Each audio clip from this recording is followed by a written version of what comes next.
the girl with flat out of her hair. I was like, okay, it's her house. Like, okay. I've seen more.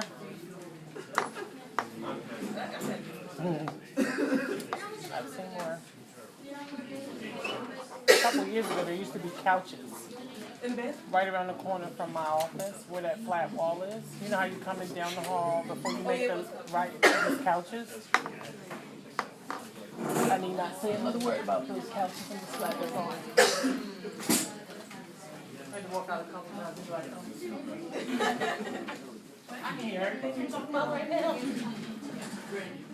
I don't care, but you should. No. Okay, so we're going to start with the grounds for reprimand. So remember last week we talked kind of about what those definitions mean, and then we went into hearings and meetings. So let's go back to the top of grounds for reprimand, and we'll go through them one by one. And explain exactly what we're talking about.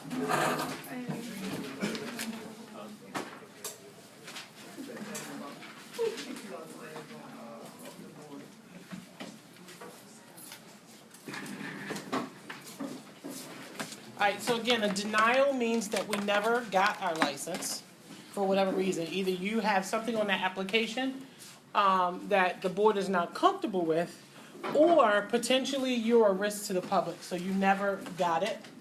Reprimand means that you may have to come to a conference, you may have to pay a penalty, but in some way you've been punished, for lack of a better word, for violating the Practice Act. Probation means that we have a temporary period where we are monitored or supervised, but we will continue to work, and we may or may not get a fine at that point. Suspension means that we cannot work, but it is a hold. So our license is active, it's just in what they call a stay, which means I can't treat, but my license has not completely been taken away. It's suspended for a period of time that they would determine and decide. And then lastly is revocation or to revoke, which means to permanently take away. At this point, we've lost our privilege to treat as clinicians, and we no longer have a license. Is that clear? Cool. All right, so let's look at top of page 12, and we'll go from there. Okay, so it says subject to hearings. It goes through the revocation and those definitions. Number one, fraudulently or deceptively obtains or attempts to obtain a license, a temporary license or restricted license for the applicant, licensee, or holder, or for another. So pretty much what that says is any lie or untruth on your application, you make up your name or any part of you that isn't true, is considered a fraudulent act. So they always have a line on the bottom that says that you agree that you are who you are and that everything you say to the best of your ability is correct. Okay, so that means you have told the truth on your application, you are who you say you are, you haven't stolen someone else's identity. That's what number one pretty much means, so pretty easy. Fraudulently or deceptively uses a license, temporary license, or restricted license. One of the things a lot of people, especially students, will say to me in school is, but Miss Sonia, anybody can go on there and look at your license number. It's true.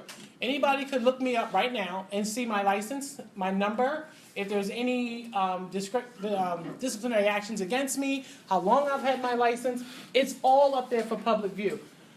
So yes, it's not like your social security number that you can hide. It is a public number. But at the same time, if at any time someone used my license number and treated under my license number and something happened, they would have to show cause that they are me. So is it possible that someone could steal your license number? Yes, it is. There really is no way for us to protect ourselves from that. Is it likely? Probably less than anything, but it doesn't mean it won't happen. But should something come in against my license, they have to prove first that they are who I am. So I'm kind of covered in that respect. Number three, unless specifically licensed with respect to the treatment, treats or attempts to treat a health condition of a patient or client by means other than physical therapy. What do you think that means? Anybody know? Don't go before it, don't go beyond what you're certified or licensed to do. Good. So staying within our scope. So as limited people, as PTAs, whenever you see that word limited, we're talking about who? Right, so as a PTA, if I went out and did an evaluation, I'm practicing beyond my specific scope. I'm still in the scope of practice for physical therapy, but that's not what my license is for. Okay? Other things that come to play, and this has come up quite a few times over the last maybe 10 years, when we move more toward holistic medicine, is that we have to be careful with prayer circles and metallic magnets for pain control, and some of those things that there's not any real research behind that.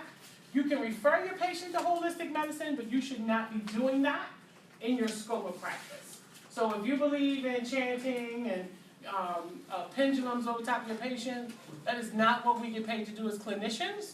That is a separate part of your life, and you have to be careful, because should you go that route and someone complains that something happened, you're practicing beyond the scope of that license. Our license only allows us to do what we're licensed to do and nothing beyond that. Does that make sense? Now, where this kind of comes into play is when you're dual licensed. So you have to be very clear if you have a license to practice therapy and a license as a massage therapist, that when you're treating patients as a massage therapist, you're clear as to what those boundaries are. As a massage therapist, this is my job. This is massage therapy. If you're smart, you have your patients sign a notice that you've been advised that this is massage therapy, okay? Because as a PTA, we don't work autonomously. We work under what? Under direction of that PT. So as a massage therapist, you could work autonomously, and it's okay, but you need to clarify the boundaries. So that's what that means. So, for example, Fumi couldn't say, well, I wasn't being a PTA, I was being a massage therapist, but his patient's interpretation was he was doing physical therapy. Because he did massage and then did some exercises and did some postural work. That's beyond a massage therapist. Okay? So it has to be very clear what that scope is. Good. Number 4, in the case of an individual who is authorized to practice physical therapy is grossly negligent in the practice of physical therapy. What does grossly negligent mean? What does that mean? Anybody know? When you say someone's grossly negligent, what does it mean? Like intent to do harm, maybe, or, You said what? like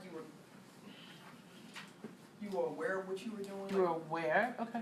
Like you miss things. You miss things. So, okay, is it, because you kind of say aware means you intended, right? So Brandy's saying there's some intention. Jason, are you saying there is or isn't? I'm saying maybe there isn't because you're neglecting to realize that there's something. You said maybe there isn't or is? Isn't. Isn't. Okay, so grossly negligent, I hope you're taking notes here, is not intent. So you don't have to show intent. So let me give you some examples. Now, granted, if you intentionally did something, you were negligent too. But grossly negligent is something as simple as, I'm going to put a hot pack on you, Mr. G, for 15 minutes. And I'm going to come back in 5 to 7 minutes to check on you. And then we're going to keep going. So I don't come back, because now I'm on the phone, and I'm talking to some people, and he ain't ring the bell, so he all right. He done fell asleep. Okay? I go back, G's got a burner. Okay? He got a real burn. Right here. Okay? Second degree burn. That's grossly negligent. I didn't intend to burn him. I did my 8 to 10 towels. I did everything I was supposed to do, but I got caught up doing something else, didn't check back, he fell asleep. It's not his responsibility to be like, oh, I'm burning. He's asleep. That's grossly negligent. Okay? Setting up a traction machine and not securing the S-hook and cutting it off, and the machine snatches the patient's head is grossly negligent because you did not do what is normal to do in the care of the patient. So it doesn't have to be intentional. So that is why we're always like, did you check it? What was the temperature? What is the angle? Because you just have to do one thing that somebody else would not have done. And any outcome of that is your fault. Okay? So that's grossly negligent. It also says in the direction of an individual who is authorized to practice limited physical therapy. What does that mean? As it goes to a PTA. So if a PT gives us an evaluation on a patient to do traction on someone who has osteopenia and is contraindicated, and we do it, their license is on the line as well for being grossly negligent because it should have never been in the plan. But so is yours because you're supposed to know the contraindications. And that's why you read the eval. So if you read something in the eval that don't make sense, it's your legal responsibility to go back to that PT and say, this patient has osteopenia. You have you have cervical traction on here. Isn't that contraindicated? Not, oh, well, it was on the plan. So that's why you have to understand what is and what isn't. We're going to talk about their legal responsibility on that eval, but you are responsible for what you do, and they're also responsible for what they delegate to you. Now, let's say that PT omitted traction off the eval. It wasn't there. And Brandy decides, you know what, you could use some traction. And she adds it without their consent, it's not on them, because they didn't direct her to do that. It wasn't in the plan. So only when it's part of what they've communicated, either verbal or written to her, is it negligent, if it's inappropriate. Does that make sense? Good. And then in the third case, it says, in the supervision of a therapy aide. So when we get to the aide, we're going to talk about that specific skill set that they're allowed to do. And anything beyond that is illegal. But it also means that if they send an aide to do something and that aide makes a mistake, it is their license. Example, if I say to an aide as a PT, let's make me a PT for a second. So let's say I'm a PT and I walk over to Tyler and I say, Tyler, I need you to set up a hot pack for booth 6 and I want you to put it on her C-spine, make sure you cover all the way down to T2. She's my aide or tech, okay? And she does that. I don't check it. She didn't check it. She just put it on. And the person has a rash. By the time I get back, the rash is on fire. Okay? Patient doesn't feel good.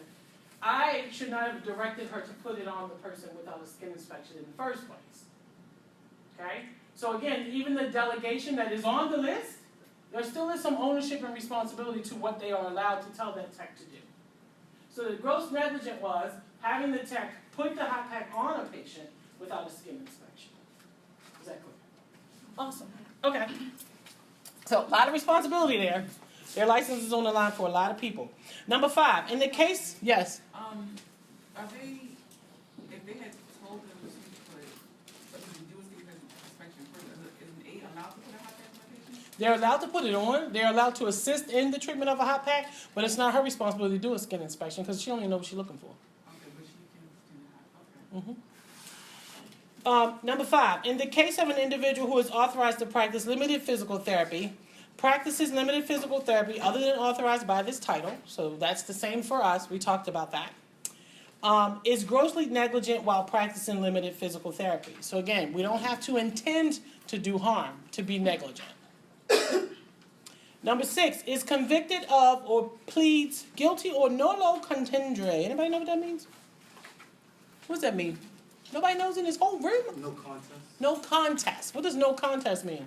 And you are not guilty and you are not guilty. Yeah, it's almost like a PBJ. Anybody know what a PBJ, not the sandwich. Anybody know what a PBJ? Yeah, like, can I just throw my body on the sword and you not like really get me in big trouble? I'll take a little something, but I don't want to admit nothing because I don't know. Okay, so in that case, you can't plead that in order to practice for the board. So if you plead no contest in the board's eye, you've admitted some form of guilt. Otherwise, you would have said I didn't do it. So to a felony or a crime involving moral turpitude. What's moral turpitude? That's a big word. What does that mean? Anybody know? What do you think it means? Nothing? Moral turpitude. Huh? Number 6. It says a crime contended to a felony or a crime involving moral turpitude. Unethical stuff? Well, has to do with kind of moral compass. You know, we have that compass. So things that would fall under that is a DUI. Some of which are not felonies or misdemeanors, but by our board, it says that you don't make good judgment because you will get drunk and drive. So your moral compass is not quite where it should be. Okay? Whether or not any appeal or other proceeding is pending to have the conviction or plea set aside. Now, before I go further, this is where I do my annual disclaimer. If you feel like you have violated this act already, hold your breath and see me later. Don't start throwing your body on the sword in this room. Okay, back in the day, Miss Sonia did a little tricking on the side. I don't want to hear that. Tell me that later in private. Because there are processes. But I will be honest with you. If you have a shaky history, you may not get a license. So you don't have a reason to disclose. By law, I have to tell you, you have a right to keep it to yourself. But I will tell you, in honesty, There have been students who have gone through 2 years, never said a word, and then when the board hit them, they came back and said, can you help me? Well, at that point, you've shown the board that you can't be truthful because you didn't even tell us to help you. So, there are people who have had no blemishes, because we do some stupid stuff when we're young, who we've been able to write to the board and assist them, and they have gotten their license, sometimes with a contingency. So do not throw your body on the soda up in this room, hold your tongues. But if you should need counseling, you know where my room is. Are we done? Good, because people are like, hold up, I think I drank and drove one time, I don't need to hit it right now. Okay. You had a question, Santosh, or no? You answered it. Okay. Is convicted of a violation of the narcotic law. Does everybody understand that? That's pretty clear. I will tell you, and I've been told I have to tell you this, because, I didn't even know it. I go to a board review and update, usually annually, sometimes a little more. So I guess you can walk around with about 3 ounces of marijuana in Maryland. Did y'all know that? Y'all knew that? Okay, well, I didn't know. Well, that makes sense. New to me. I didn't know. So apparently you can do that and not go to jail, but you pay a fine. However, that is a violation of the narcotics law by the board. So keep your stash in the house. Okay? No judgment. I don't know who you are. But I'm just saying, any violation of a drug law is a violation. That also includes oxycodone, OxyContin, all those lovely prescription drugs that people don't think is a drug. Okay? We're going to talk about the excess and how you get yourself in trouble. Okay? Good. So, we got to make sure. I didn't know that. Apparently, you pay a $75 fine and you can walk around with 3 ounces of marijuana. I didn't know. But you can. Number 8, to an extent that impairs professional competency, habitually uses any drug or alcohol. What does habitually use mean? Beyond the prescribed amount. Habitually uses beyond the prescribed amount.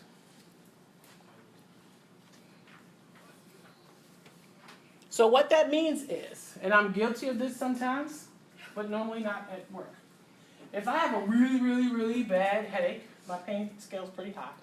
Sometimes, you know how Aleve says take 1 every 12? Sometimes I take 2 right out the bottle. It's like, this is a 2 Aleve headache. But I'm not going anywhere.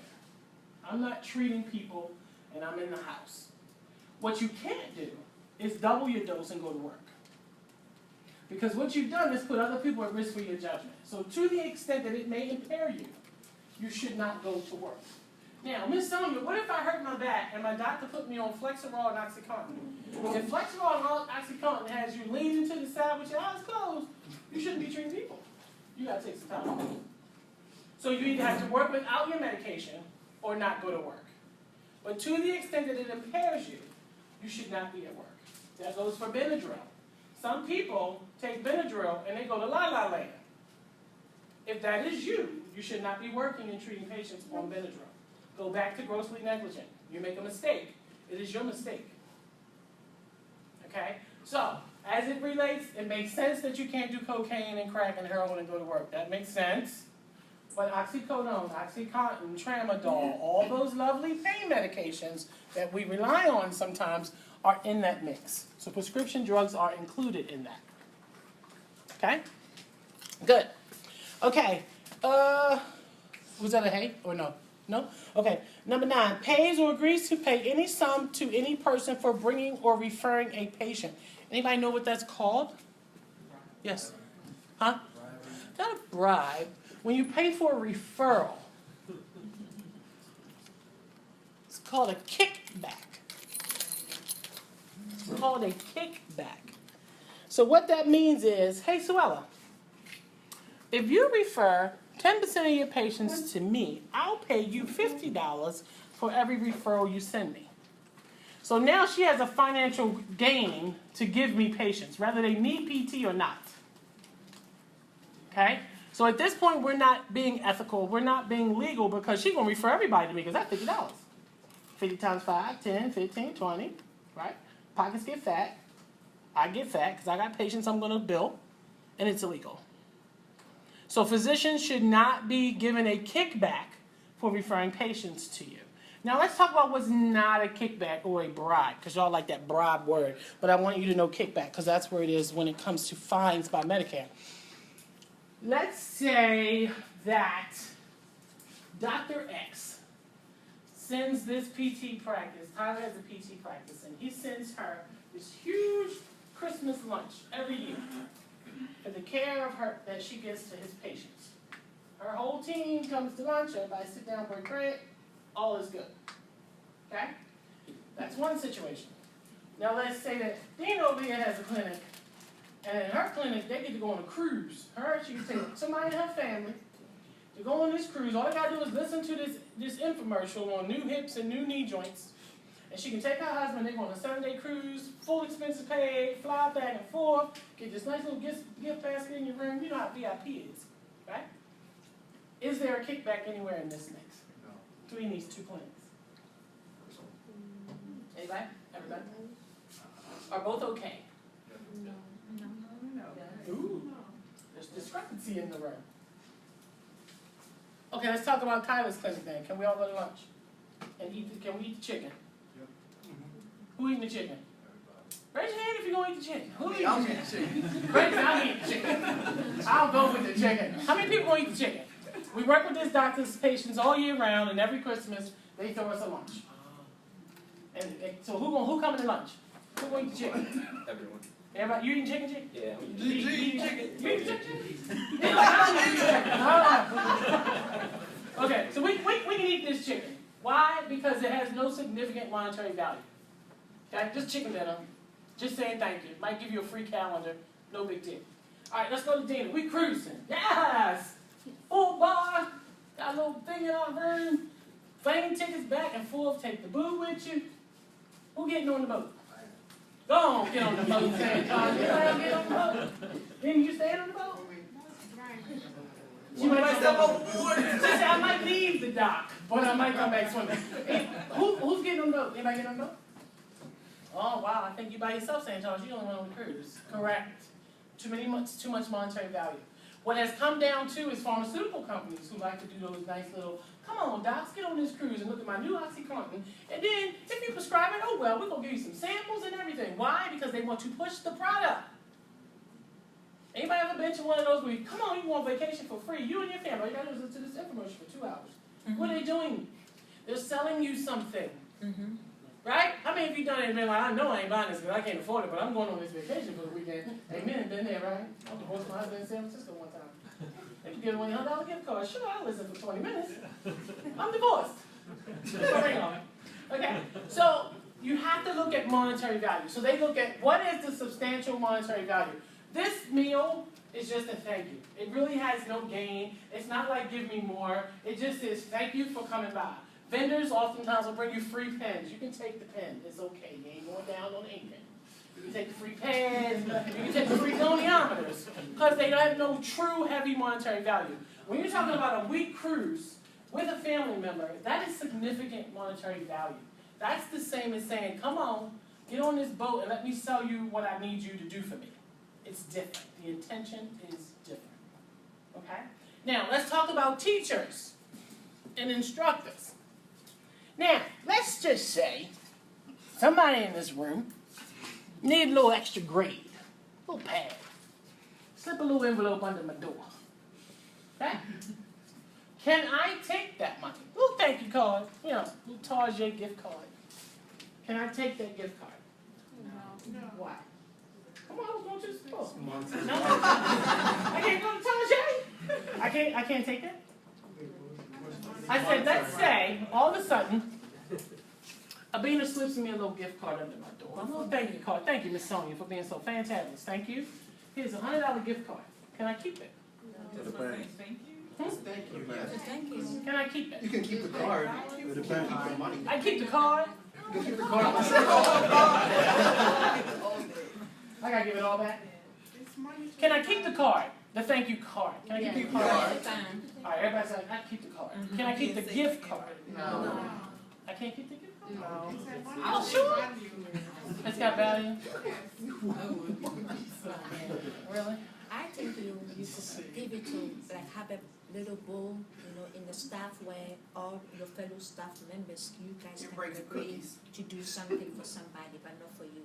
Okay, so I can buy everybody else a chicken dinner. You can Well, tell, not from Target, they know chicken. you can tell Well, your everybody- boss, Sabina says, thank you card, And they will all say, okay, you know, maybe we want to do something for the school, so let's all buy like free drinks with it and give it to the whole school. So Give it to the whole school, $100? I know what you mean. So I gotta share it, is what you just said. tell your boss what it's for, and then they decide, you know, whether it will be in a fund or how to use it. But you can't keep it secretly. It has to be open. Okay, I gotta give it out. I gotta okay. I mean, I gotta get the money up. I would, I can- yeah, as long as they're not Say, saying, remember you got on the boat. So go ahead, can I keep it? if it's not for something else, I'd say $100 for that A. Well, I mean, she didn't say hey, but I mean, she said thank you. Thank you. Thank you for Thank you. Thank you for being you. Thank you. Smiley face. Smiley face, wink, wink. Can I keep it? No, wait. No, I can't keep if it. it was anonymous. So I expect 25 anonymous envelopes. And it was anonymous. Okay, so let's he said it was anonymous. Then we all get it.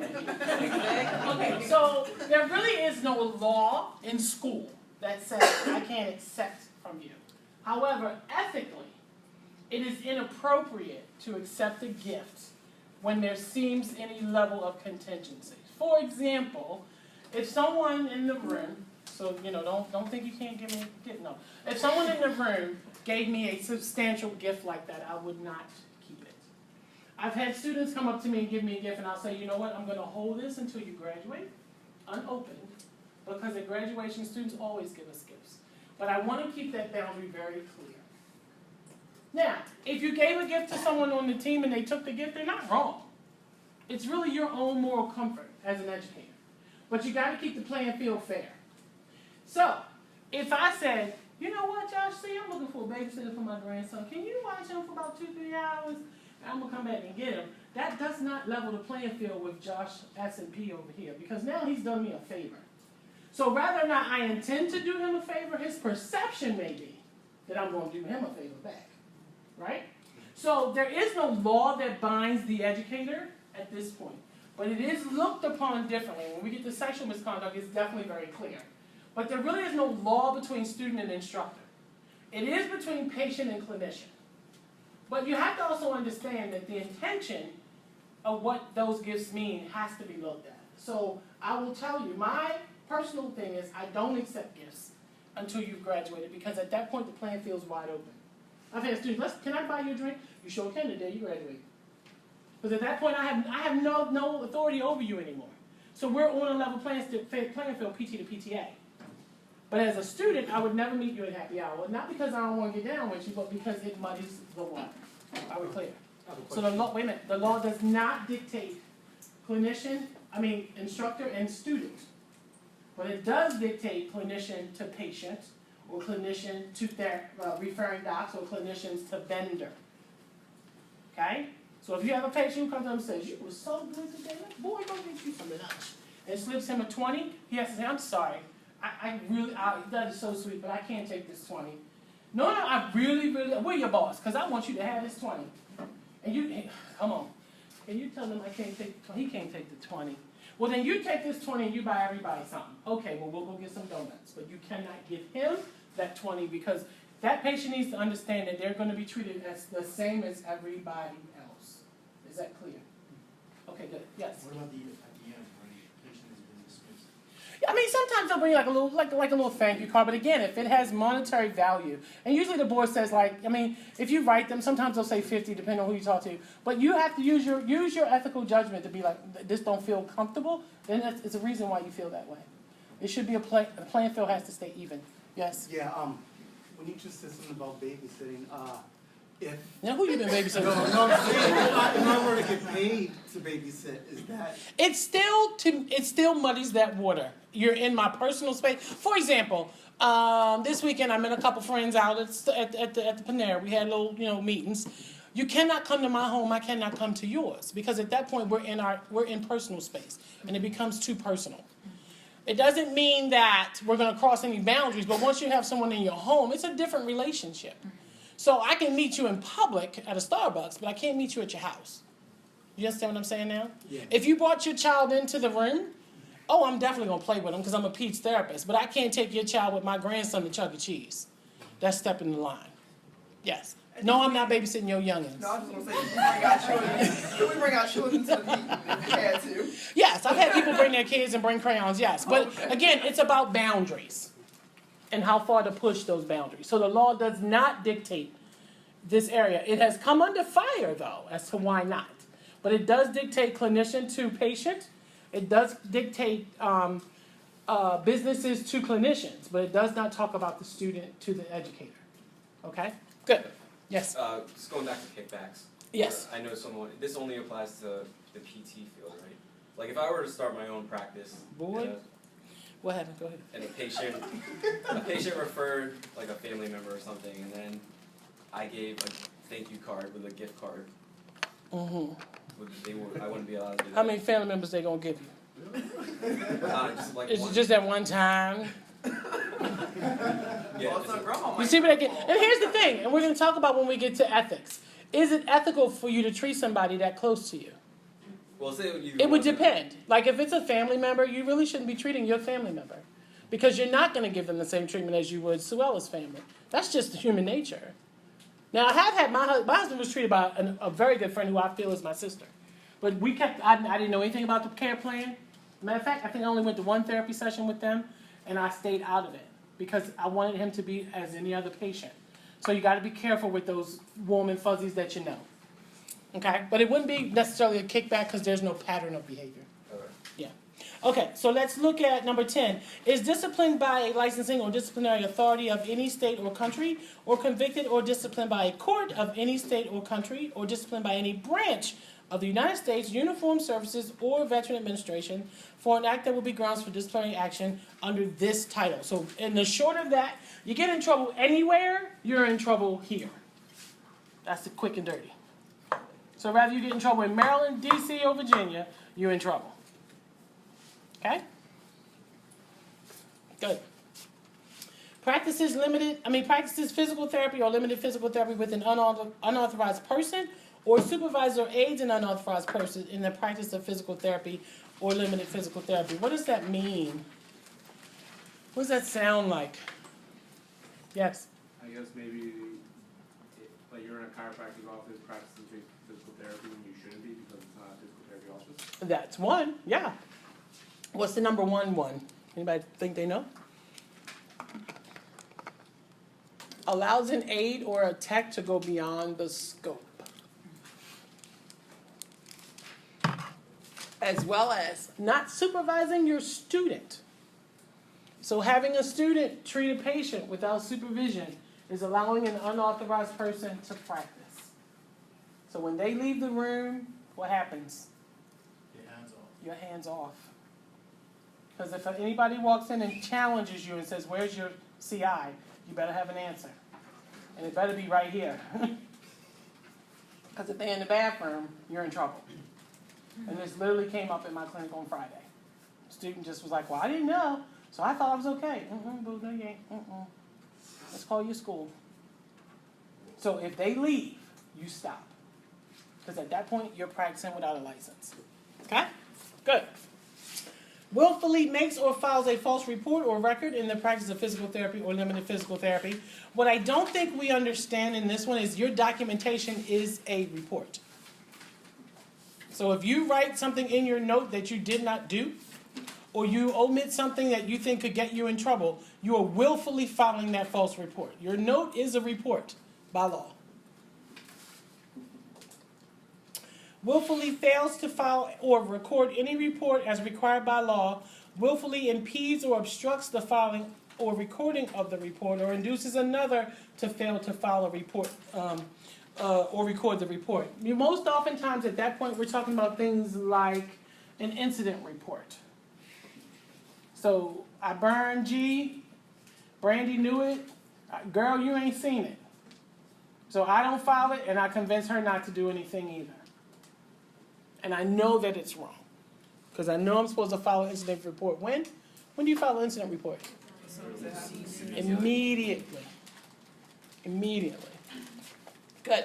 Submits a false statement to collect the fee. So again, you say you treated the patient for an hour, but you treated them for 30 minutes and you charge them for an hour. Or you say you treated the patient and you was at lunch. And you never even saw that person. But you filed the charges in anyway. You put your charges in. Number 15, star this one, violates any provision of this title or rule or regulation adopted by the board. That is your catch-22. So what that means is that if you break any of these, you broke that one. Okay? So for example, if you willfully, so let's say that they decide that Mr. V back there willfully filed a false report. His notice will say that we have reason to believe that you have violated the following. And it will say willfully filed a false report and any other thing. And it will also say violates the provision of this title. So any breaking of any of these says that he's violated the law. It's almost like, you ever seen somebody get in trouble for one thing and their sheet is like 6 pages long? You're like, well, good Lord, they did all that? I only seen one thing. Because some things are contingent on other things. So that's kind of what this is. If you break any law, you violated the Practice Act. Because when you signed your license, you said you would follow it word for word. Okay? Number 16, uses or promotes or causes the use of any misleading, deceiving, or untruthful advertising manner, promotional literature, or testimony.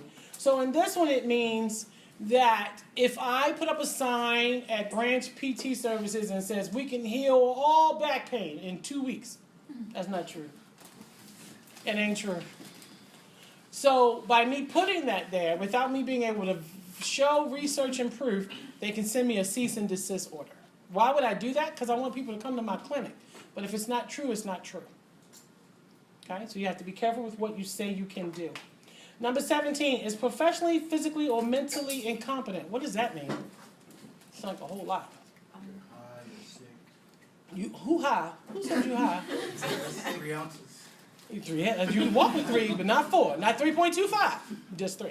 So professionally means that you might have passed the board, but remember I said to you guys, your level of competence beyond graduation is really your call. You should not be doing things that you don't feel comfortable with. If you haven't gone on and gotten continuing education, and you get an eval for, let's say, joint mobilization, and you've never done it since school, your first response is, I'm not competent with this. I haven't done this in 5 years. I don't feel comfortable.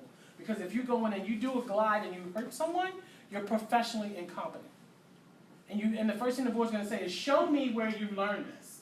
And if all you can say is school, they're going to ding you on that. Okay, so that professional competency is beyond just graduating. That's why we have to do continuing education, to show we continue to learn. Okay? So it said mentally competent. What does that mean? No mental illness. Or No mental illness. that this impairs. That is not what? Is it debilitating? Is that the right word? That is not under medical care. Okay? So if we have a clinician who is bipolar, and they are under a physician's care, and they're taking their medication, and they're okay, they are perfectly appropriate to have a license and treat as long as they're safe to the public. Now, if you take that same patient who takes themselves off their medication and doesn't take their meds for a while, and they come in and dance naked on the treatment table, that's a problem. Okay? So they may have to go into treatment for a while to get back on track. But it doesn't mean that if someone has a mental illness history, depending on what it is and how well they can be managed, that they can't be clinicians. Many people have anxiety disorders, but they can still treat patients when they're on their medication. So there's a committee that protects the clinician. And we're going to talk about the impaired clinician. Let's say, we're going to use the guys this time, because we always pick on the women. So let's say we have this guy who, wife throws you out the house. She done broke up with you. All your stuff up in the trees. Y'all know how we do when we throw it up in the trees, so it's harder to get it. And tore up your car, and you go to work. And you tell your story to all your colleagues. That happened done threw my stuff in the street, and you all high up, you're mad, you're having a bad day. And then your 9 o'clock shows up, and you go treat. And you tell the patient, my wife threw me out last night. How's your pain? Oh, okay. And they have to go pay for this. She gonna pay. You gonna get on this bed, let me do your massage. That's a problem. You're going to get in trouble. Hopefully, your team loves you enough to say, you know what, boo, I think you should go home today. Maybe you shouldn't come in, G. We're gonna call you. you go take a couple days and work this thing out. Because, you know, you got your luggage out in the lobby and you need to come to work when you're okay. You're not okay. You know, hopefully you got that gene. But if you don't, you are now incompetent to be at work. You don't have an underlying mental health issue, but right now, today, you ain't good. Don't go to work, y'all, like that. Don't do it to yourself, okay? Because you're going to get in trouble. Because you're not safe to treat other people, okay? Now, let's say you had your knee replaced, okay? Went and had surgery, had your knee replaced. You've been out 4 weeks. Doctor says you should be out 4 more, but you're like, look, doc, I need some coins. I've used up all my time. Can I go back to work? And the doctor says, hey, you know, it's on you, but my medical clearance is not until this date. And you go back to work early. You're walking with a patient, and your knee gives out, and you fall, and the patient falls. You are physically incompetent. You are not supposed to be there. Okay? So even though we're able-bodied when we get our license, if things change, you may not be able to work until you are physically able to manage your patient safely. So if you can't guard your patient, you know how it is when you ever pulled your back like me. I'll use myself. My shoulder, 2 weeks ago, no way could I have walked somebody. I could barely get myself dressed. As a matter of fact, I didn't dress myself that one day. So I had no business treating people because I wasn't even safe myself. If I fell, I would have just hit the ground because I couldn't even get my arm out. So how could I safely take care of my patients? I didn't go to work until I knew I could physically control myself and my patient. Had I hurt someone, I would have been hit with incompetence. Okay? So, any of those 3 things happen, take some time off. Don't lose your license over that. We're going to talk about the Physical Rehab Committee in a second and how there is help for us, but we have to use our brains. We got to be smart. Number 18, promotes the sale of devices, appliances, or goods to a patient or client so as to exploit that patient or client for financial gain. I want you to make a little note here. So here's where this can get sticky. And this is why Medicare and insurances have said, pump your brakes on equipment. There are people who have interest in vendors who, like, say, have friends who are vendors or may work part-time even for a vendor. We can't sell people stuff they don't need. So what a lot of insurances have said now is, unless the person's going home, we won't pay for the equipment. Now, let me explain it. Let's say that Fumi had his knee done, okay? He's in the hospital, and unfortunately, he gets a bug. He gets some MRI, say he's sicker. So he's on a walker, okay? He's non-weight bearing on a walker, walking down the halls, and the therapist orders him a walker, okay? He doesn't go home for another 3 or 4 days, and now he's progressed enough that he's on crutches. Well, he's already paid for this walker. We've charged his insurance for the walker. Now we have to charge him again for those crutches. When in fact, the facility is responsible to give him what he needs as far as equipment until he goes home. So that therapist should not have ordered anything for him until they knew what day he was going home and he was about to go home. Does that make sense? Okay. Same case. Let's say Fumi is in the hospital, he's walking on a walker, and he's going home today, and he's not safe to go on crutches. So we send him home on a walker. He goes to outpatient therapy for a week, and that therapist says, oh, you're doing much better. Let's get you a set of crutches. That's okay, because he progressed beyond where he was when he left the hospital. Does that make sense? Good. So if in any way we're responsible to make sure that the equipment that he leaves with is what he needs at that time, so that he's not buying equipment that he doesn't need. Okay? So insurance companies have kind of fixed that because they were paying for so many pieces of equipment that wasn't necessary. But we also cannot sell people things they don't need. Other things are those nice little magnet bracelets that's supposed to take away your pain, and those knee braces that are supposed to take away your pain. When you sell products to patients in your clinic, you first have to disclose to them that they can get this somewhere else. Write it down.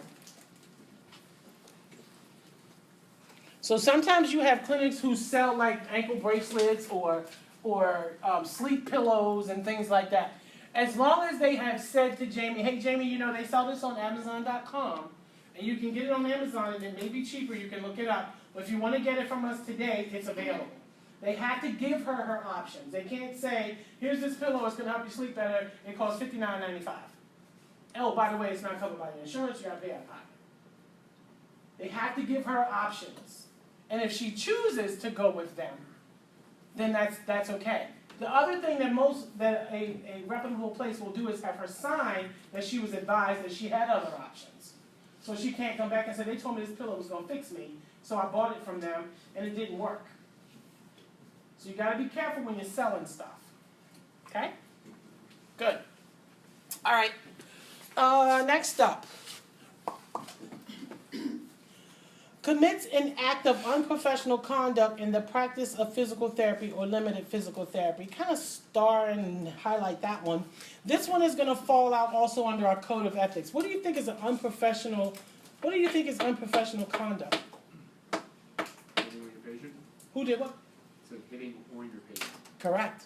Yes. Some of what we say out of our mouths is inappropriate.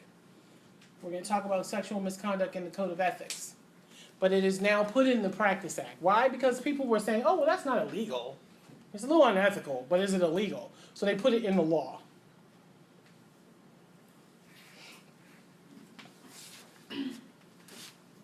Or, it could be smoking those 3 ounces with your patient on the parking lot. I mean, I don't know. Number 22, grossly overutilizes healthcare services. Number 20, what does that mean? What does that sound like? Grossly overutilizes healthcare services. Like purchasing excess, would that be? Purchasing excess, like office products, for example, would that be? No, that's kind of like, that's back up there. That would be more like 18. What does grossly overutilizes healthcare services means? Yeah. Maybe like having a patient do more exercises than they need, or different modalities that they need in the building for. It could, okay, not necessarily the exercise is hard to prove, but the modalities definitely. So if your person's getting a hot pack, paraffin, ultrasound, like 3-4 heat modalities, that's a problem. How much heat you need? That's a lot. I'm gonna give you a hot pack. Now let's do some paraffin. Okay, on the way out, let's do a little ultrasound. All 3 are heat modalities. You don't need them all. How about this? You've been treating a person for like 3 or 4 weeks, and they're pretty much supervision or independent for everything. All you're doing is sitting there talking to them about the Ravens suck because they now 5-1. I'm sorry, any Ravens fans. It just came to me. And you really aren't treating them. You're just kind of hanging out, but you're still billing your time. That's grossly overutilized. The person should have been discharged. They don't need PT. They don't need PT. Okay? Or let's say you have a patient who is doing better, okay, and the original frequency may have been 5 days a week. So PT said, we're going to see them 5 days a week to get them better. And then they're doing really good, and you could probably go down to 3 or 2. But you're still seeing them 5 days a week. That's grossly overutilized. So you're seeing them and charging them more than you should be. Okay? Good. Number 22 is convicted under insurance fraud. You can't get more specific than that. And I'll tell you, that's probably the death sentence for any clinician. That and sexual misconduct, you might as well just give your license up because it's going to be revoked. But you can't until they finish investigation. But, no, it's gone. So if you bill insurance and you commit fraud, no one's ever going to touch you again because insurances will not let you bill anymore. So be careful. In this day and time, especially with the new ICD-10s that started October 1st, people, even clinicians, have become very mindful that whatever goes out in my name is my responsibility. So if someone, even if the receptionist puts in your charges, you should be asking them, can I see what you charged under my license? Because you're responsible for what gets charged, whether you put it in the computer or not. Does that make sense? Okay? So a large majority of facilities now require the independent clinician to put it in themselves. So you can't say, I don't know what it was. But you want to do that. So if somebody promotes a job to you and says, oh, and we'll even do your billing for you. No, thank you. I'll do it. Because whatever goes out in Jason's name is his responsibility to answer to insurance. So you don't want someone else doing that for you. You really want to see what it is. And if you work somewhere where they use a non-licensed person or whatever to do that, then you need to say periodically, can I see what was put out for me? So that it matches what you wanted. Because it's so easy for somebody to go in and pick 2 instead of 1. But it's your number 2. Yes? So, was that what you're saying? So if someone non-licensed had put in the information for you, So if you did get called to court, the paper copy that you turned in so the person can put it into the computer, does that cover you? So If you have it, if you keep it. okay. But, I mean, let's say you work at a facility for 3 or 4 years. Sometimes they don't catch these things for 6 months or more. Are you really gonna have it? Now, what I do, I put my own charges in everywhere I work. If that's just part of the game plan or I'm out. But I also document in my book what I put in the system. So, for example, if I saw these people today, let's say I billed her 2 functional training, and next to her name it tells me how much time I saw her and what I put in the system. So I have my books back from my very first day, and I just got to pull my schedule book, and I can tell you what I billed her back in 2000. But that's just me making sure I'm CYA. So I advise you to have a system as to what you put out there, because it is up to you. I literally was sitting in CMS and almost passed out one time because they were telling everybody, it's on you. It's under your license, it's on you. So you have to be careful with that number, because it belongs to Fumi. Fumi's number is his number. So whatever is charged under his number is his legal responsibility. So fraud is not something you want to play with. If you didn't see him for an hour, do not bill it. Because if you get hit, it's over. No one will let you work because no one will let you charge. Okay. Under 22, refuses, withholds from, denies, or discriminates against a patient or client with regards to the provision of professional services for which the licensee is licensed and qualified to render because the patient or client is HIV positive. Very simple. This came out when HIV was running rampant and people were scared to go out in public and didn't know who to treat, and they were putting HIV on patients' doors, which is illegal. So every board, PT, OT, physician boards, everybody said, stop it. You have to, these people deserve care. We don't know what's going on. It's like Ebola.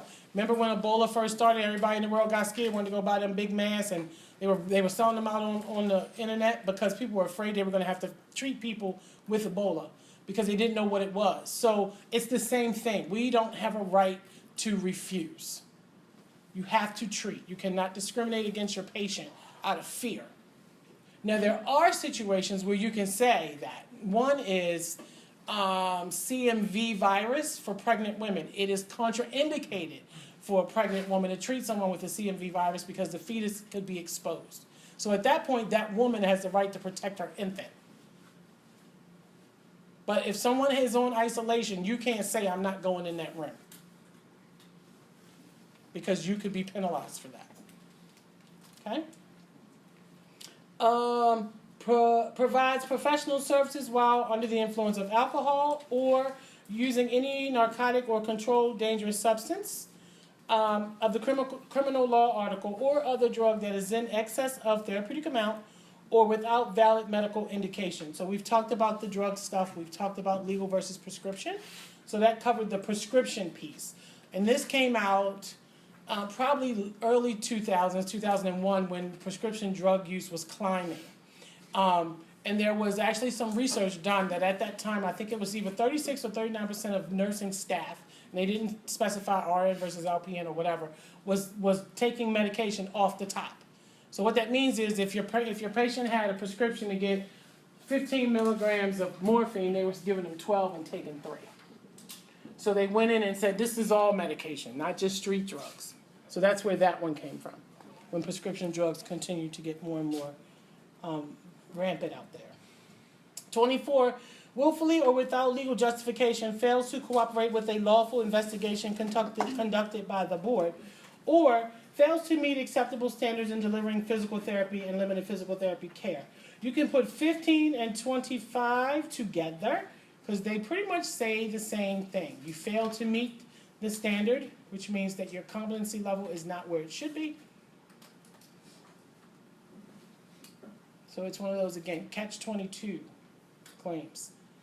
The 24, go back to, if you get called to the board for an interview, even though you're the witness and not the complainant, you have to comply if you're a clinician who have signed your license. You have to go. Otherwise, they can hit you with failing, you're obstructing that investigation. So you can't say, oh, I ain't coming, because ain't none of my business. Yes, it is. Okay? Good. Questions about the grounds, things that can get us in trouble. Now, I'll tell you, all of y'all probably like, Jesus, I don't know if I want to do this. Here's the thing. For the most part, it is very cut and dry. It's not as if everything you do is right or wrong. I think what we have to go into this understanding is we are here to serve the public. And if you're in any way violating someone else's safety, it's a problem. It's a patient safety problem. Moving forward, we're going to talk about the Physical Therapy Rehab Committee and how it protects the impaired professional. But it's not the board's job to protect you. That's what the APTA is for. So are we clear on that? Good. All right, so under mental physical conditions of a licensee, really what we got to go there is under A, I want you to know that. So it says case of examination. If in investigating an allegation brought against a licensee, there is good cause to believe that the physical or mental condition of the licensee may adversely affect the ability to of the licensee to practice physical therapy or limited physical therapy, the board may require the licensee to submit to appropriate medical or psychological exam, testing, or evaluation by a healthcare provider designated by the board. So what that means is you can't bring in your paperwork from your personal doctor. They want you to see someone too. You can bring in yours, but they may still ask you to see their doctor. And again, it's a public safety issue. Consent to test. In return for the privilege to practice, again, privilege, it's not your right to practice. It is a privilege. To practice physical therapy or limited physical therapy, a licensee is deemed to consent to be examined, tested, or evaluated, and waive objection to the receipt of or consideration by the board of the results of any exam, test, or eval conducted by, and the reports and testimony of, the examining healthcare provider, which means you can't say, oh no, I ain't doing that. Because your privilege will be revoked.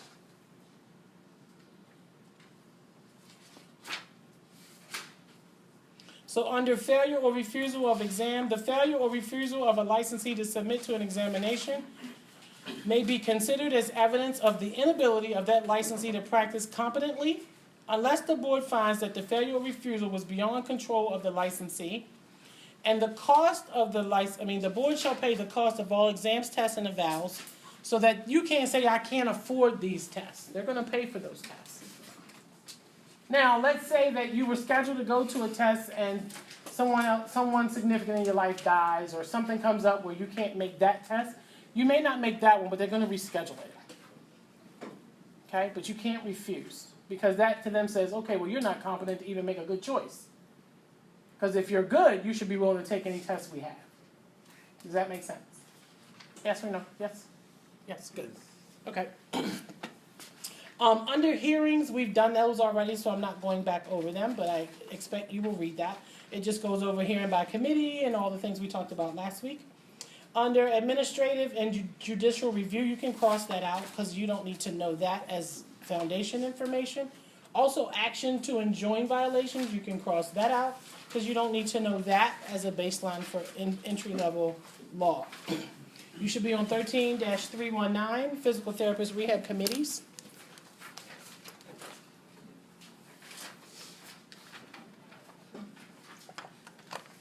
Okay, it says in general, the physical therapist rehab committee means a committee that, number one, is defined by the subsection, but two, performs any of the functions listed below. Definition, for the purpose of this section, a physical therapist rehabilitation committee is a committee of the APTA of Maryland that is recognized by the board and composed of physical therapists. Okay? So it's recognized by the board, but it's an APTA group, and it's composed of physical therapists.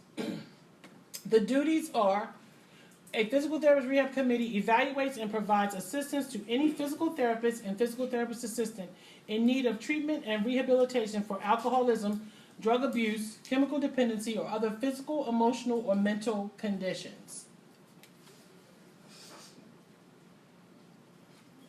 Under discoverability and admissibility, except as otherwise provided in this section, the proceedings, records, and files of the Physical Therapist Rehab Committee are not discoverable and are not admissible in evidence in any civil action arising out of matters that are being or have been reviewed or evaluated by the Physical Therapist Rehab Committee.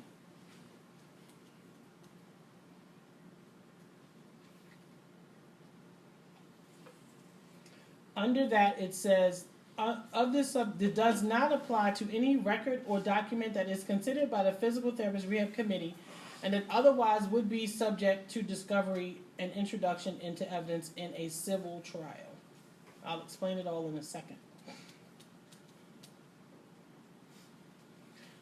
So it says civil action does not include a proceeding before the board or judiciary review of a proceeding before the board.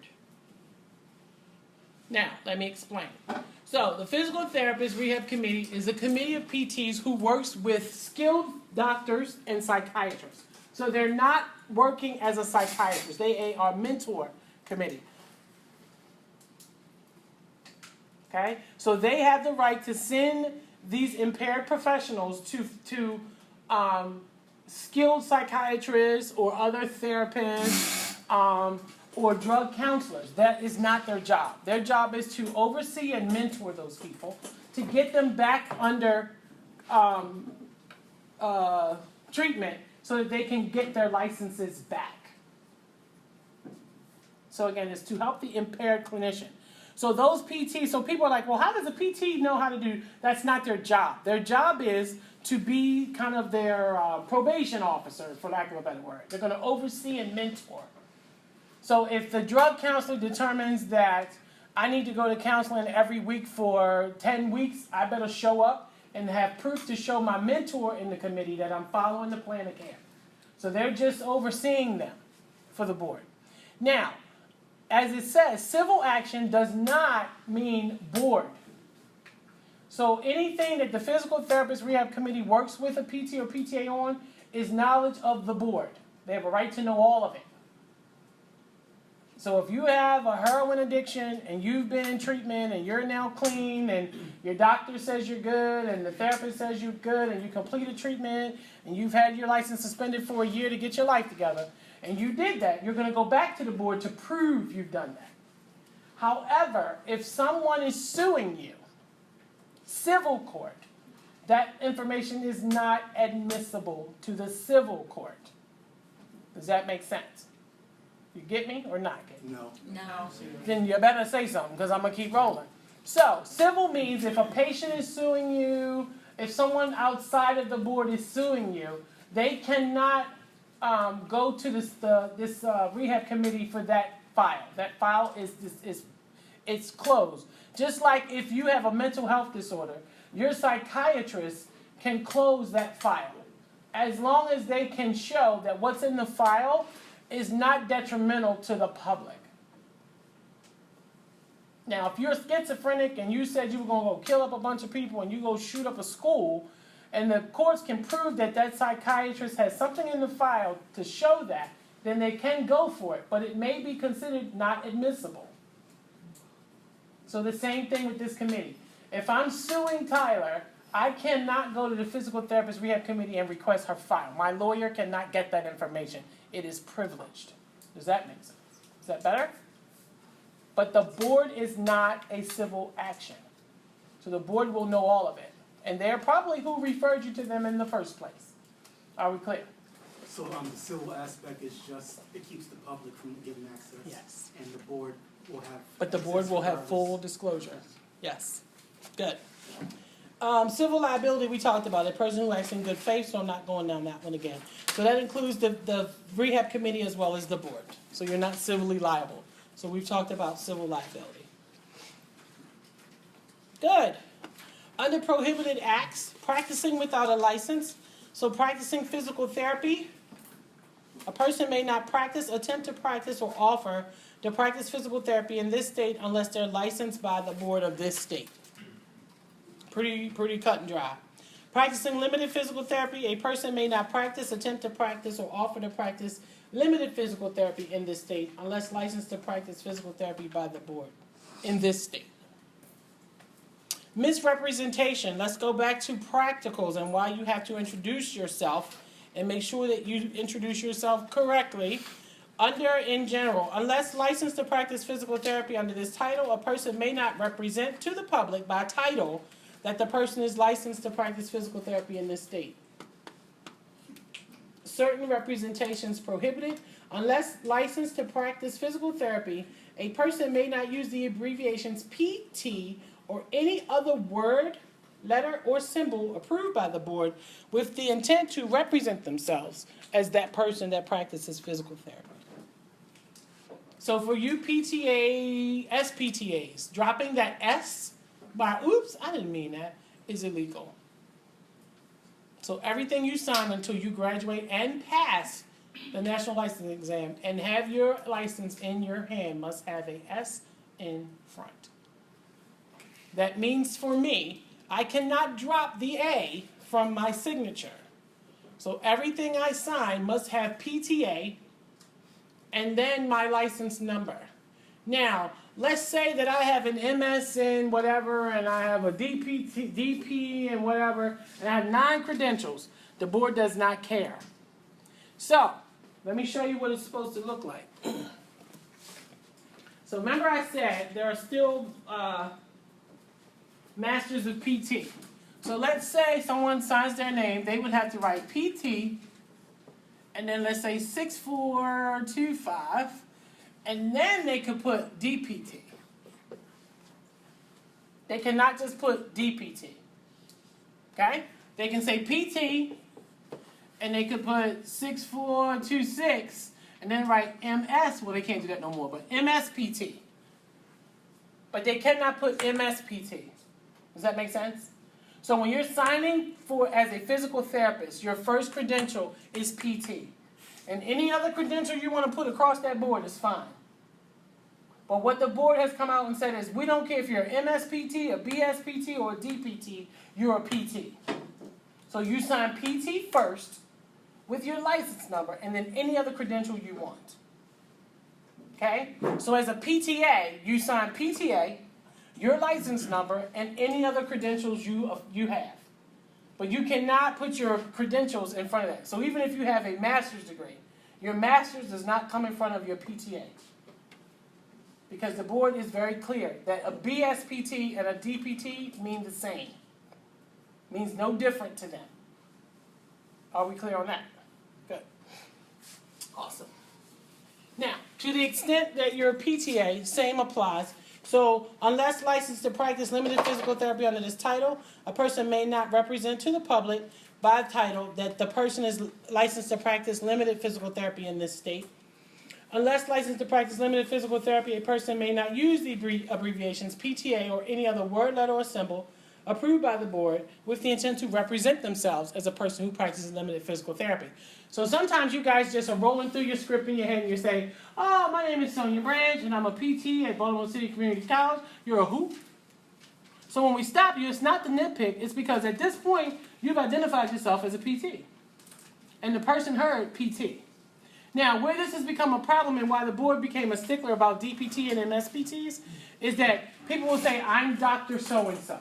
I work with about 4 or 5 DPTs, a lot of masters, some bachelors.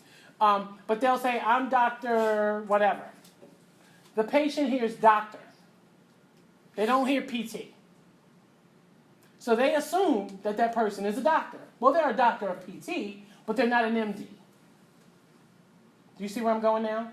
So it got very sticky. So when DPTs first came out, the physician board had a cease and desist. Be clear about who you are. Because there were patients who said, I already talked to the doctor. And they're talking about the PT. And the doctors are very temperamental. They don't play that. So they went out and said, hold up, wait a minute. You guys have to be clear that you are not the doctor. So when you introduce yourself, even as PTs, they have to say, I'm a physical therapist with a doctorate in PT, if they want to go that far. Okay? Most PTs just go by their first name. But there are a few who want to be called doctor. So, we do. You earned it. It's yours. Okay. But be clear with the patient about who you are. Because doctors, MDs, and especially orthos, they don't like that where there's a gray area. Because they are like, wait a minute, you're not the doctor. You're the physical therapist. Make sense? Okay, so make sure you're clear on who you are. So up until you graduate, you are a student of physical therapist assisting. So be clear. Under supervision requirement, unless under the direction of a licensed physical therapist, a physical therapist assistant may not practice limited physical therapy, and we've talked about that. Penalties following reprimand and refusal. Again, I just told you guys, remember the round number of 5,000, but I'm not going to ask you, just so that you kind of know it in the back of your mind. If you're charged a penalty, it won't exceed $5,000, but it really is based on how much it costs to investigate or supervise you.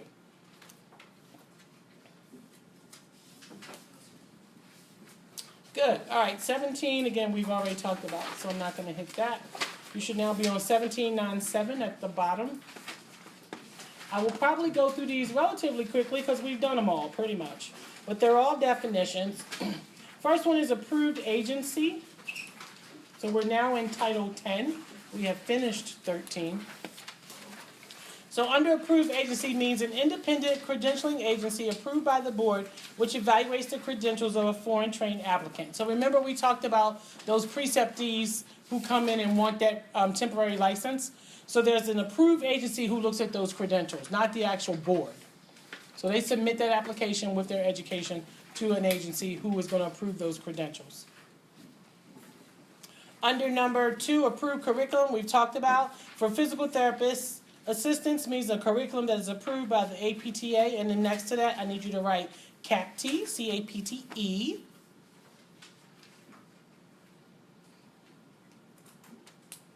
Approved physical therapy curriculum means a curriculum for physical therapists that is approved by the American Medical Association or the APTA or CAPTE. So add that to there.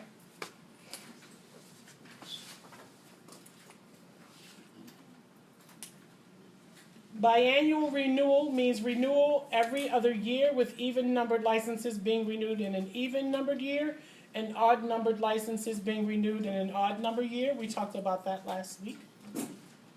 The board means the Board of Physical Therapy Examiners of Maryland.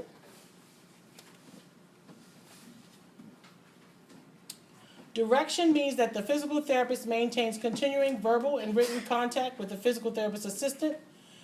You can scratch out, including periodic joint on-site visits, but just that piece. To provide supervision and instruction adequate to ensure the safety and welfare of the patient. So the sentence should now read, means that the physical therapist maintains continuing verbal and written contact with the physical therapist assistant to provide supervision and instruction adequate to ensure the safety and welfare of the patient.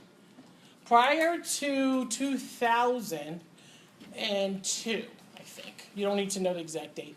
We used to have to do 10 visits. We had a 10-visit rule. So a PTA could see a patient for 10 visits, but by the 10th visit, the PT had to come back and see the patient again. The problem with that is that if this is someone who's seen every day, then the patient may be getting a reeval every week or two. And from an insurance and a standard of care policy, it didn't make sense. So what the board said is, listen, we're not going to hold you to this 10-visit rule because something could happen before 10. So you guys have to continue to communicate and make sure that the PTA is telling the PT any changes or variances that are a problem. So that 10-visit rule went away. Okay? So that's what it's talking about there. Direct supervision means that a licensed physical therapist is personally present and immediately available within the treatment area. So remember I said last week I used terms normal voice tone and in the same room. So if that PT leaves the room and goes to the bathroom, they are not in the treatment space. Within the treatment area to give aid, direction, and instruction when physical therapy procedures or activities are performed. Who needs that direct supervision? Again, remind me. Who? The student. Students? And Aides? Anyone who does not have a license. Okay, good. Hearing committee we've talked about means a committee of 3 or more board members that have been delegated the authority to conduct hearings. Remember, it's an evidentiary hearing. We want to look at the evidence and then give us our recommendations. It is not a conclusive committee. An interview means a meeting with the 1 or more board members. Again, it is a fact-finding meeting. Licensed physical therapist means an individual licensed by the board to practice physical therapy. Licensed physical therapist assistant means an individual licensed by the board to practice limited physical therapy. And remember I said to you, the license piece had to do with the temporary. So prior to the removal of a temporary, for those of us trained in the U.S., you were licensed until you passed the board. When you go back and look at the definitions, it has licensed PT and then PT. It has licensed PTA and then it has PTA. The difference is you drop license off the front when you have your permanent license because you've passed the board. So everybody's like, I don't understand why these are different. That's what it means. So prior to the temporary. So if you see licensed PT now, we're talking about who? Foreign trained, while they're in a preceptorship. Otherwise, it's nobody. So it was prior to that. Licensing exam means the written examination approved by the board consisting of national licensing exam, so in parentheses somewhere around there, write computer, because it is now on computer. It is still considered in text, but it's not handwritten anymore. And then the Maryland Physical Therapy Law exam, which you must pass with a 90 or better. Oral competency means that the applicant who did not graduate from a recognized English-speaking educational institution has obtained a passing score on spoken English administered by the Educational Testing Service. We talked about that with the foreign trained, that you have to be able to speak English, but if you've graduated from an English-taught school, then it's assumed you can understand and speak it. Yes?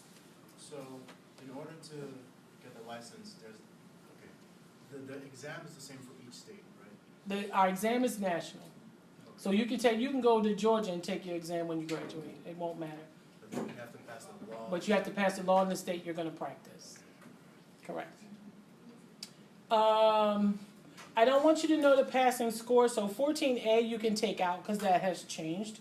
It does show you there the Federation of State Board of Physical Therapy is who holds the license, but the criterion reference has changed, so I don't expect you to know that. I do expect you to know that you have to pass the Maryland Board with a 90 or better. You also have to pass this course, Maryland Law Final, with a 90 or better. It's in your syllabi that you signed, that you read. So for those of you who are looking at me like, what? It's in there. Okay? Periodic on-site supervision, you can cross out because, again, it is now continued verbal and written communication. We just talked about those 10 visits don't exist anymore.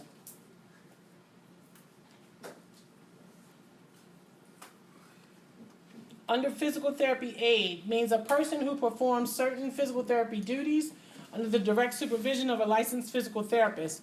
This individual may also be known as a physical therapist technician, a rehab technician, or described by some similar title. An athletic trainer is a physical therapy aide, regardless of their licensure. In this profession, you either do PT, or you do PTA, or you are a non-licensed clinician. Okay? Post-graduation transcript of credits means an official copy of an applicant's educational record, including the degree awarded and the date of graduation, sent directly from the educational institution to the board. When you fill out your application, they're going to ask you for the transcript. You cannot hand carry your transcript. We have to walk them to them. They will not accept it from you, so that it has not been tampered with. So that's why. Okay, so we will take everybody's at one time to the board and say, please process now, because they need to sit for the board. Precept D, we've talked about, means an individual who holds a temporary license and is serving a preceptorship in an approved preceptorship facility under the direct supervision of a licensed preceptor. Preceptor means a licensed physical therapist with a minimum of 5 years clinical experience who has been approved by the board and who serves as a preceptor in a facility where physical therapy services meet board approval for the purpose of a preceptorship. So that's your PT. Some of y'all are like, oh, Jesus, can I have my quiz back? Replacement license means a license issued by the board to replace the temporary. Again, we only have our permanent license, but this was prior to when there was a temporary. So again, if we talk about a replacement license, we're talking about who?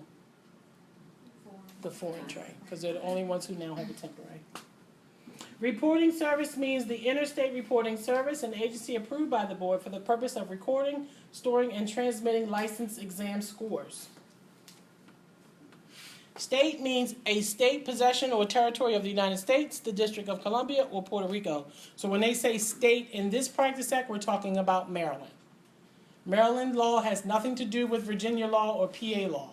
If you're going to practice outside of Maryland, you need to get the practice act for that state.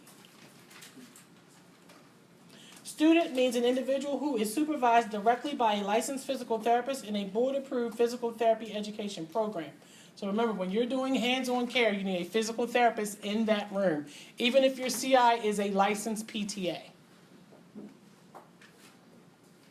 Or you're observing them. You can observe, you just can't put your hands on them.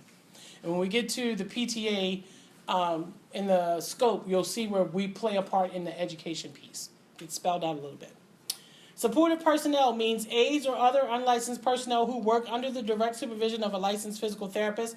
That is there because the aide or the tech tends to do more patient care, but this also includes the receptionist, the billing clerk, anybody who works in that PT practice.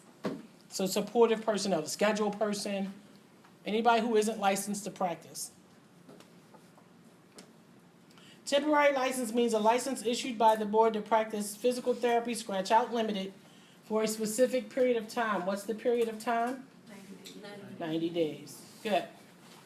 Verification means confirmation of licensure obtained directly from the state in which the applicant is currently licensed on a form provided by the board. So your schedule says that your ground for reprimand homework is due in 2 weeks. It's actually going to be due next week, so it will post today. You're welcome.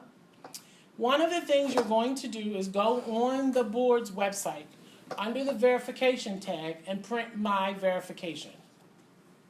I'll say it again. It'll be on Canvas. But one of the things you're going to do is go to the Maryland Board website, print my verification, and bring it in. Because you have to show that you can get on that site and you can navigate the site. So part one of your homework is going to be to print my verification so you can verify that I am actually a licensed PTA. You're going to bring that in. Okay? The other part of your homework is you're going to go under grounds for reprimand. And don't get too busy with this, but this is a good time because you're starting new stuff in 120 tomorrow, so you don't have a whole lot going on this weekend. And you're going to go under the violations, and you're going to print one. You can pick whichever one you want, but you're going to print it, and you're going to write a justification for this person as if you were their attorney. Don't worry, it's all going to be in Canvas, spelled out for you. So you have a two-part assignment. You're going to print my verification, and then you're going to print a violation or a ground for reprimand, and you're going to write as if you're that person's attorney to defend them. Okay? And it will be due next week. Waiver of national licensing exam means that the board may waive the national licensing exam if the applicant previously took the exam in another state and has met requirements for passing, the passing score. So what that means is our exam is national, as I said, and as long as you've passed the national licensing exam and you come and pass the Maryland law, you don't have to retake the test. Now, how long can you let your license lapse? 3 years. Good, 3 years. So within that 3 years, you're good. You go beyond 3 years and a day, you have to, you can't renew. Written competency means that the applicant who did not graduate from a recognized English-speaking educational institution has obtained a passing score on the written English administered by the Educational Testing Service. Good. Under requirement for licensure, I'm going to skip it because we did it. So it's just a lot of verbiage that we need to have graduated from an approved program. Same thing with the exam we've talked about on 1801. A temporary license we've done, so I'm going to move on.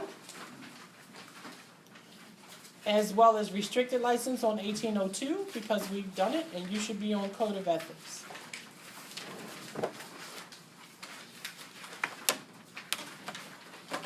So feel free to read those, but we've done those. Now, let's talk about Code of Ethics. What's the difference between ethics and legal? Anybody know? It's that moral compass comes in, yeah. What's the difference? If we break the law, you have a criminal issue, right? If you're unethical, you may find yourself in a civil issue. So you didn't actually break the law, but what you did is not fair and equal. It's not ethical. Okay? So sometimes what we do is not illegal, but it's not ethical practice. It's not good practice. So I can't go to jail for it, but it's not nice. So it may change the perception of people about who I am. Okay? So let's talk about some code of ethics. And some of these are a little gray and could be perceived a different way. So A says, a physical therapist and physical therapist assistant shall provide care regardless of race, creed, color, age, sex, national orientation. Please add sexual preference.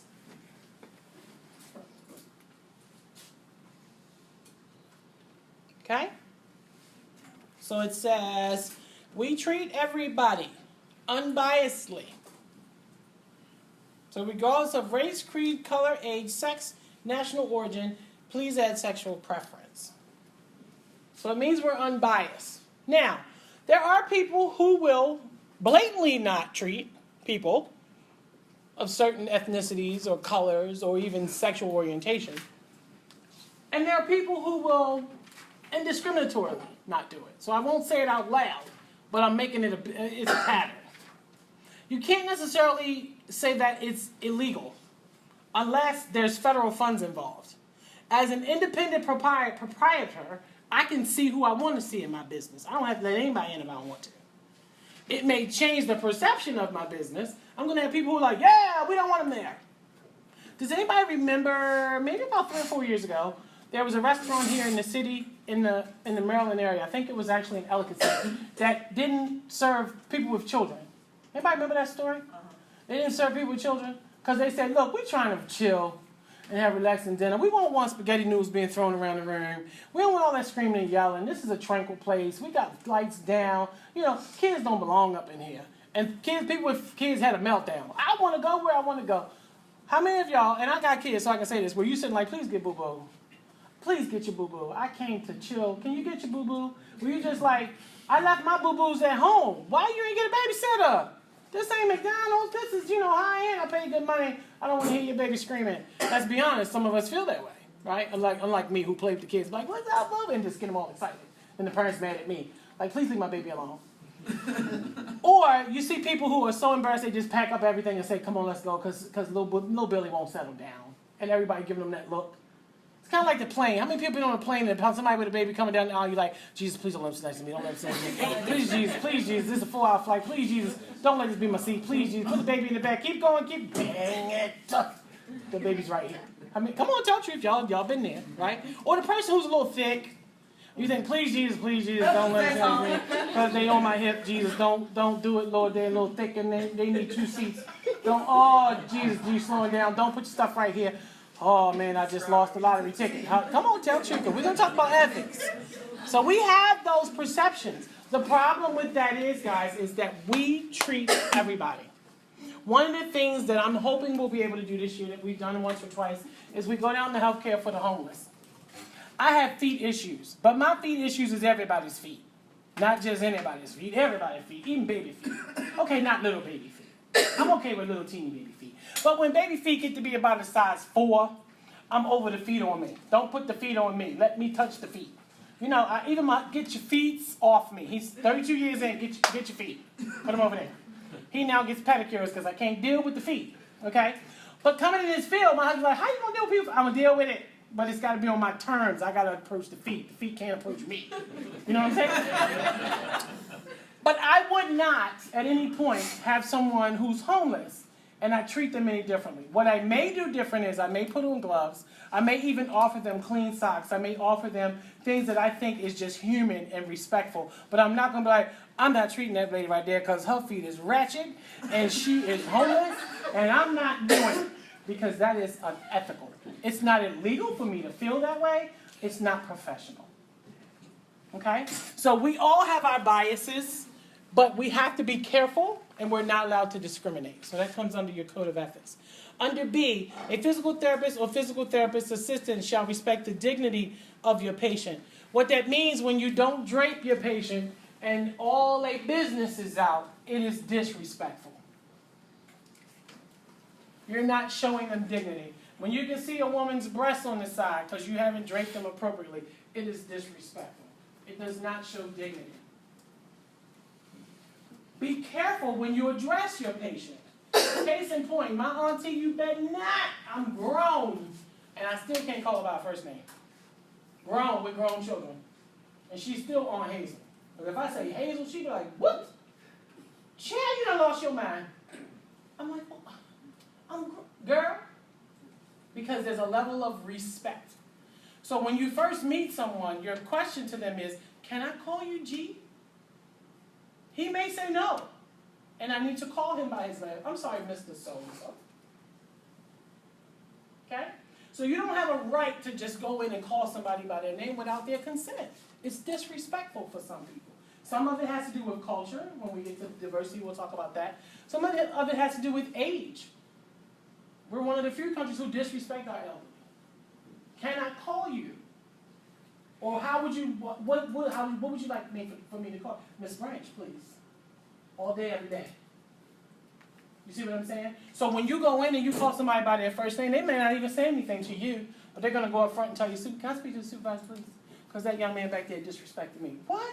And everybody in the uproar, disrespected you, oh my God. And they run off and they go get and they go bring he had the audacity to call me by my first name. And some people are like, girl, I know she ain't tripping over her first name. That's what she called you for? Yes. Because to that patient, it's a big deal. So something as simple as disrespecting somebody by not asking first breaks that violation of ethics. You do not have a right to disrespect. Yes. Can I call you Miss Sonia? I'll think about it. Okay. I hate Miss Branch. I really do. God bless her. She's resting in peace. My name is Sonia, yes. The physical therapist and physical therapist assistant shall protect the patient's right to privacy by not divulging confidential information without consent of the patient or guardian unless required by law, or unless in the judgment of their physical therapist and physical therapist assistant, the information is needed to protect the individual or the community. I want to share a story and we'll stop there. So this comes up more than we think, and sometimes it's very innocent in a way. You have to be careful who you give information to. Okay? So unless it is a colleague who's treating that patient, they don't have a right to that information. And now that things are online, we can see whose chart you looked at. Okay? So case in point, celebrities, you get admitted a celebrity to your hospital, you're all up in it. Let me see what surgery he had. Let me see who the doctor is. Child, we got Lamar Odom up in here. Child, they doing tests, child. You all up in the man business. You ain't even seen the man. You wasn't even there when he came in, but you all up in it. Why? Because you might want to sell a story. You don't know. People got, you just ratchet. You nosy. We do that.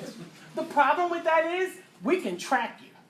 The thing about the information technology, you leave a footprint everywhere you go. You ever pick up your phone and be like, oh, I didn't know I was at Target today. I got a Target coupon, and I didn't know I was there. Or all of a sudden you get an email for something you was looking up on the internet that you didn't even know, and you're like, who in the world? You're leaving a footprint, okay? So in healthcare, it matters. Here's my story, and we're going to go. For those who want to stay, I'll stay. My son, my youngest son, for those of you who in my lab, y'all met my boo, because he comes in. He's 25, but he's still my boo. So he was a preemie. He was 2.2 pounds when he was born. He ain't weigh anything. Put him in my hand. And when he was 6, one night, my husband was out of town at work, and I was home with them youngins by myself. I had 4 of them, y'all. They was driving me crazy. And I put them all to bed. So I told my daughter, you know what? Go sleep with your brothers, because y'all getting on my nerves. Daddy ain't here, and y'all tripping. So go on in there, sleep with your brothers. So she on the top bunk, they on the bottom bunk. So I'm in there, I'm in the house. And all of a sudden I hear this boom, boom, boom. I said, didn't I tell y'all? It was that old mama, don't make me come in there. And I knew I wasn't coming. I watched the TV. Don't do it. And so they was like, we not. So I went in there one time. He's like, look, go on to sleep now. I'm going to call Daddy on the phone. Go on. This was before FaceTime and all that stuff. So I go back to my bedroom, and all of a sudden there's boom, ba-doom, ba-doom, ba-doom. So I said, what did I say? And my daughter says, it's not us, it's Anthony. Well, we call him Bobo. Don't y'all call him Bobo. But we call him, it's Bobo, because she couldn't say baby, so she called him Bobo. It's Bobo. I said, boy, be still. So boom, ba-doom, ba-doom. So I go in and flick the light on. He is having a full-blown seizure. Grand mal, thrashing the bed. I scoop him up. I run down the steps. I'm screaming, call 911. All my kids are running around. They can't figure, ain't no cell phone back in it. This is a minute. They ain't got no cell phone, so they trying to find the house phone with the cord, you know.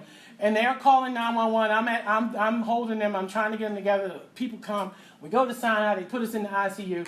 They looking at this baby like, Miss, what wrong with this baby? I said, he had a full-blown seizure. I kid you not, he never had one before, but he just had one. I told him the whole thing. This how long, this what happened, blah, blah. They look at me like, this mama done crazy, they don't want this baby. He's sitting there, what y'all doing? That's a sandwich? I'm hungry. Mommy, I'm hungry. I'm looking at him like, boy, if you don't have a seizure right now, you need to have a seizure. So I called my husband. He's trying to get a flight. He's trying to get home. The doctor's saying the child just had a fever. I said, Miss, my baby didn't have no fever. He didn't have a fever. He ain't had no shots. Nothing was wrong. I don't know what's happening. He had a seizure. Well, they thought I was crazy, you know, and I'm a little, you know, y'all know me. I'm over the top. So we spend the night in the ICU. I call my job because I'm supposed to be at work the next day. My husband flies home. He gets in at around 3 in the morning. That baby's, he in the ICU. Monitor on. I'm like, I've been up all night staring at him. I'm like, go on and have that seizure because we done had one. And these people think I'm crazy.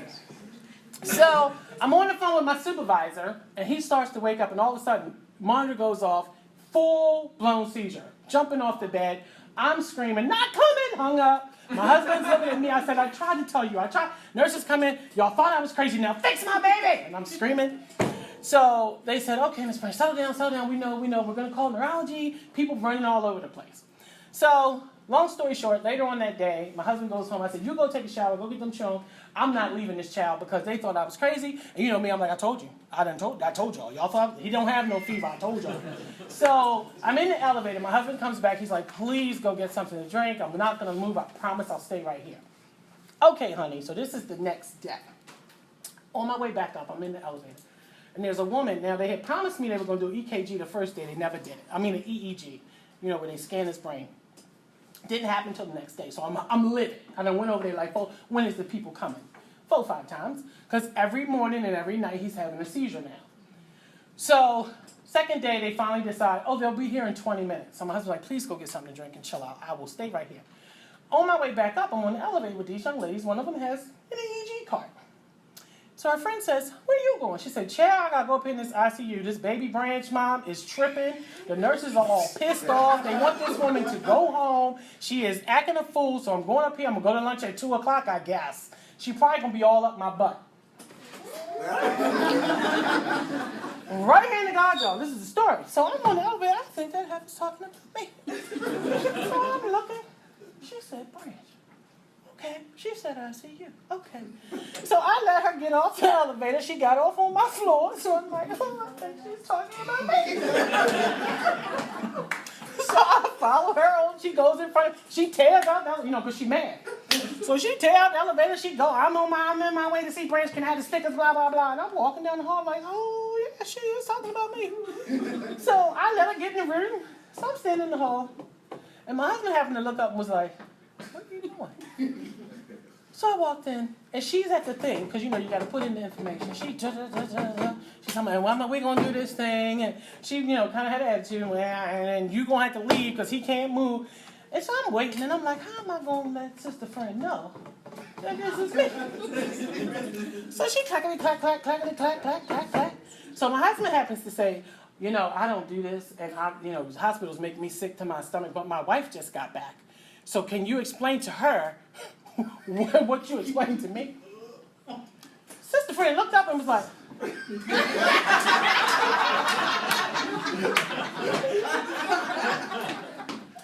oh, how you doing? I said, I'm as good as I was in the elevator. That's about how good I am. So can I talk to your boss? And I'm going out here and talk to this nurse because, you know, my baby was sick, y'all. I'm not usually this mean. So I walked out there and I said, this one here, she not doing no EEG on my baby because she don't even know confidentiality. And I went off. I mean, way off. My husband's like, can you come here? Come here. Come here. Let me talk to you. I said, no, because it's illegal. He said, come here. So I said, so I settled on down. I said, I hadn't slept in like 2 days. He's like, baby, it's not that bad. I said, babe, she was on the elevator. She called me names. She was disrespectful. He was like, well, you've been tripping. Don't let this woman get fired. Like, that's too much. You're going too far with the firing of the people. So the supervisor from neurology comes up and is like, what's going on? So I said, she's going to apologize. And he was like, well, what happened? So I told him what happened. And the girl head is lower and lower. She about to hit the floor. And I said, I don't appreciate it. And my husband said, we don't want her fired. My wife is exhausted.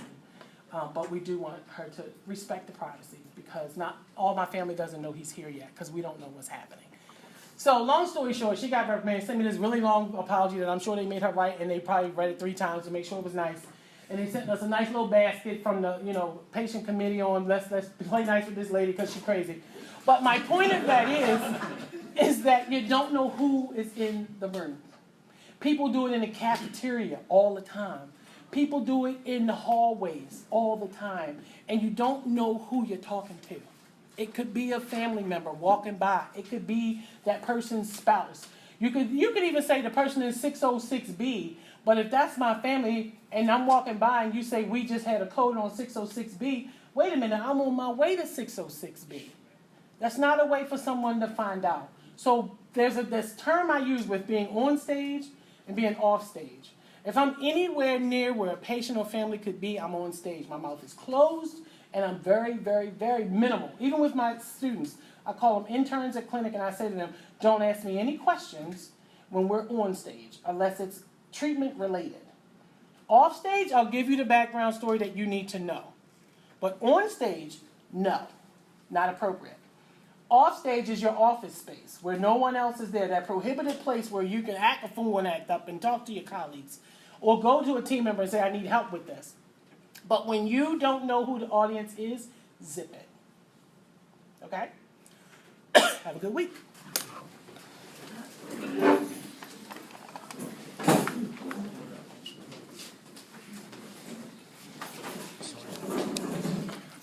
you gonna go to the lab? Upstairs? Was I supposed to? Did you ask me to do that?